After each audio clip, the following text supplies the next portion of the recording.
2 মাস 2 দিন পরে চালু হলো মেট্রো রেলের কাজীপাড়া স্টেশন। এরই সাথে শুরু হলো মেট্রো রেলের শুক্রবারের যাত্রী সেবা। সব মিলিয়ে প্রথম দিনে উপচে পড়া ভিড় ছিল মেট্রো রেল স্টেশনে। রয়েছে মিথিলা নাজদিনের রিপোর্ট। প্রায় 2 বছর হলো চালু হওয়া মেট্রো রেল সেবা এতদিন সপ্তাহে শুধু শুক্রবার বন্ধ থাকলেও এবার চালু হলো শুক্রবারের মেট্রো রেল সেবা। শুক্রবার বিকাল 3:30টা থেকে রাত 9টা পর্যন্ত সেবাটি চালু থাকবে।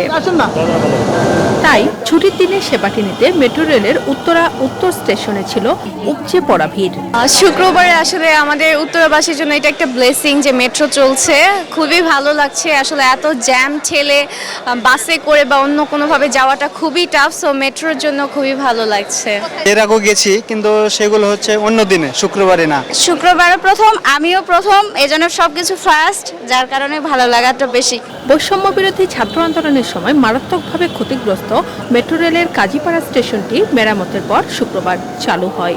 সকালবেলাটা আমাদের মেনটেন্স জন্য লাগবে, ভবিষ্যতে ওটা ভিন্ন চিন্তা করা হবে, কিন্তু যেহেতু নিরাপত্তা একটা অগ্রাধিকারের বিষয়, সেই বিষয়টি বিবেচনা নিয়ে এখন আমরা বিকেলে চালাবো। আমাদের মূল টার্গেট হচ্ছে আমরা 3.5 মিনিট পর পরে ট্রেন চালাবো। এখন যাত্রীদের যে আধিক্য, যাত্রীদের যদি মাত্রা বাড়ে, সার্ভে যদি বলে যে না এখন বাড়াতে হবে, সময়ের সাথে তাল মিলিয়ে প্রয়োজন অনুযায়ী আমরা সেটা অ্যাডজাস্ট করব। কাজীপাড়া স্টেশনটি আবারও চালু করতে এখন পর্যন্ত ব্যয় হয়েছে 20 লাখ টাকার মতো।